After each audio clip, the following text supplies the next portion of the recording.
কথায় আছে না যে যার যেটা থাকে সে সেটাতে সুখী নয়।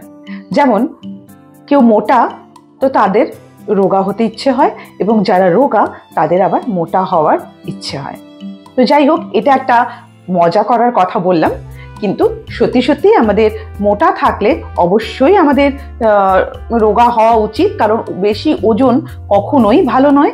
আর অতিরিক্ত যারা রোগা রয়েছেন তাদেরকেও অবশ্যই হেলদি হতে হয়। তো আজকের ভিডিওটা তাদের জন্য যারা প্রচন্ড রোগা, যারা কিনা বারে বারে আমাকে বলেছেন যে কিভাবে একটু মোটা হওয়া যায় বা ওজন বাড়ানো যায়। ধরুন আজকে আমি যে কোনো খাবার খেয়ে নিলাম বা কোনো সাপ্লিমেন্ট খেয়ে নিলাম, কোনো মেডিসিন নিয়ে নিলাম, তাতে মোটা হয়ে যাওয়া যায়, কিন্তু সেই মোটাটা দেখতে একেবারে আর্টিফিশিয়াল লাগে, একদম ভালো লাগে না।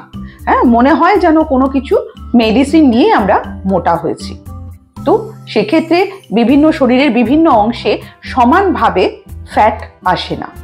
গালে ফ্যাটটা চলে আসে, আমি দেখেছি, সেই কারণে বলছি। গালে ফ্যাটটা চলে আসে এবং তাদের পেছনে হিপে ফ্যাটটা জমে যায়।